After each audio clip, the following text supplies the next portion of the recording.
Hey guys, Terry here. Hope you guys are having a great Friday. It's a little too late for my morning coffee. I've been out running around doing stuff. Uh, Once again, I've not got much crap done this week. I did get my stem ordered for my Shovelhead. It should be coming in today, I hope. So I'll be decapitating my Shovelhead and checking all that out later on this weekend. Um, Man, I know you guys watch Hippie and Slick. Hippie got a brand new motorcycle. Slick got a brand new old motorcycle. So I felt a little left out. So I'm trying to get me a brand new older motorcycle. It's a 95 Fat Boy. Seems to be in pretty good shape. I've been checking out the title situation on it. I'll put a picture of it up here in a second. Uh, I think if I can get it to head it in. Um,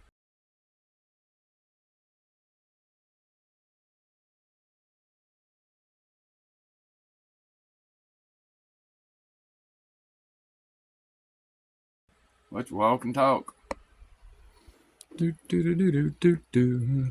Of course, I ain't done jack crap to the Ironhead, but it's coming. Got to pull this sheet metal off, and of course, since it's my brother painting it, I've got to help do the prep, which sucks. I hate doing prep work. Okay, let's go out to the garage. Once again, it's another beautiful day here in East Tennessee. It's a bit overcast and cooler today. I have to get outside and walk around and get a little bit of fresh air. Let's go back here and look at Smitty's chopper, which I've done absolutely nothing to on it. Man, I'd really like to. I just got too much other stuff going on right now. It's gonna be badass. Like I said, I've done absolutely nothing to it either. I've decided to stick with this old school bolt-on hardtail frame. I may make a plate here that kind of smooths it out a little bit. I've got some ideas for the front end. Oh, and another note. This big twin caliper on the front end was actually 1973 only on the Ironhead Sportsters. It was the first year for a disc brake, single-sided disc brake, and they used this big twin GMA caliper on it. The following year, I think they went to a dual disc and a smaller caliper. So that was an interesting side note. Alright, let's walk back around to the other place. I hope everybody's had a great week. Update on the shirts. Buck, I apologize. I told you I would probably get them by the end of this week. Well, the girl that makes them, she's behind too. So, oh, wait a minute. She's behind too, so it's probably going to be another week. This is my little Nissan that I drove to work. I love this little car. It ran like a scalded dog. It's got 300,000 miles on it. Just got all the stuff fixed on it, and my dumb ass has to drive it with a bad radiator on a 120-degree day. She overheated on me, blew the head gasket, and probably cracked the head. So, jury's out on that. The lawnmower, the bane of my existence. I thought this thing was going to be an easy fix. The idle circuit and the cheap-ass carburetor. It's a Briggs engine, but apparently China made them a deal they couldn't refuse. It's got that stupid Nicky carburetor on it with all the plastic internal parts. The idle circuit gets stopped up in them. You can't get to it to get it straightened out. I went through it 3 friggin' times. I'm not bragging, but I'm kind of an expert on these things, and it gave me a damn headache. Finally get the carburetor straightened out. I'm out testing it, and it starts dropping the cylinder. So I got an ignition coil I'm going to put on it, and hopefully get this thing out the door. The Shovelhead, I was finally able to source a bottom tree and stem for it. It should be arriving hopefully later today. Maybe we can work that in on the schedule for this weekend. I was fixing to fix something. Oh yeah, I was fixing to fix this lawnmower here in a little bit.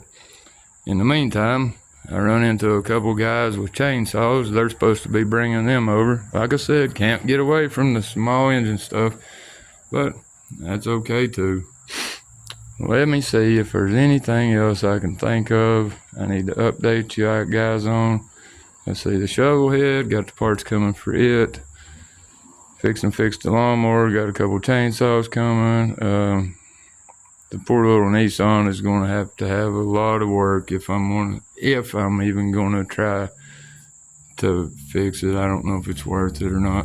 I mean, if I had to pay somebody to do it, it definitely wouldn't be worth it, but you know, depends on how bad the head is. Let's go back in the basement. You guys are probably getting pretty tired of seeing this Ironhead sitting here with absolutely nothing done to it, but I kind of explained that in my video a few days ago. I've just been covered up with life. And oh, and another update. I put a post out for prayers and positive thoughts for my wife Miranda, whom most of you are familiar with and absolutely love. She's a great individual, a great wife, great mother. She went and had her test done. We're waiting on the results. She has some sort of thyroid issue. Hopefully it can be remedied. I mean, hopefully it's nothing serious. I'll keep you posted on that. Sorry about the lighting down here. It's really hard to get it good in this basement, man. Like I said, my brother is going to be doing the painting on the tins. This back fender is really not all that bad. I think it's been painted one time. It's fairly straight. Front fender got a few dents in it.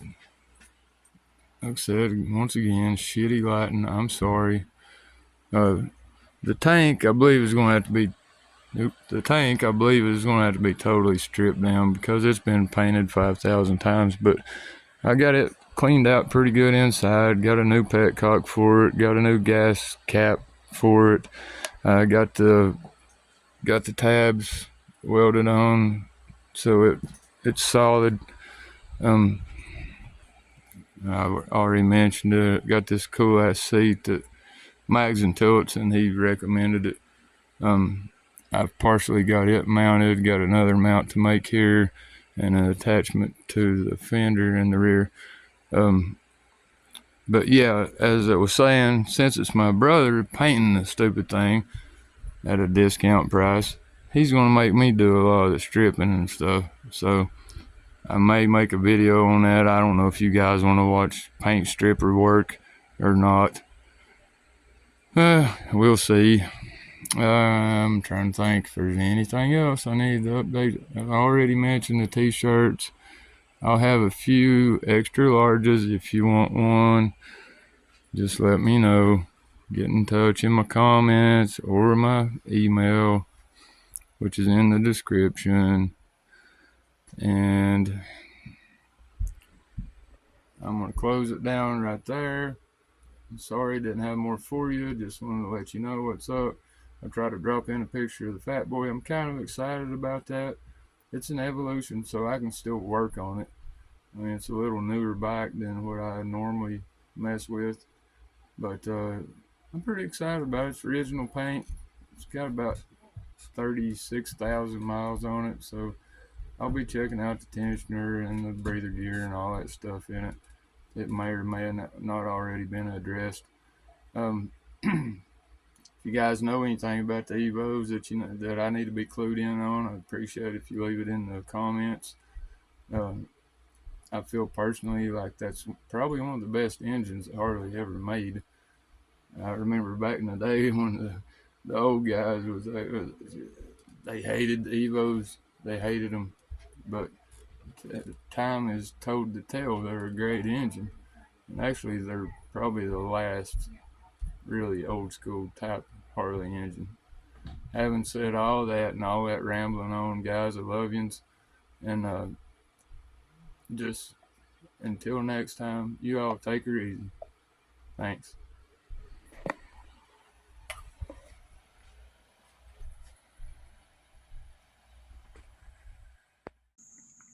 Hey guys, Terry here. This is much later in the day than when I made the original video. As you see here, I've got a compression gauge. Cannibal, you know the deal. My buddy brought a Husqvarna and a chainsaw over. It only had 90 pounds compression. They take 105 at least to idle. Speaking of Husqvarnas, hey, at least it's a V-twin, right?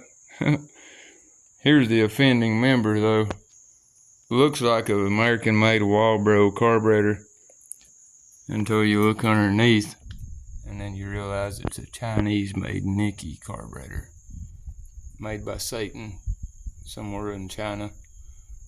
These engines used to come with Walbro carburetors, which were infinitely rebuildable, easy to work on, cheap to rebuild.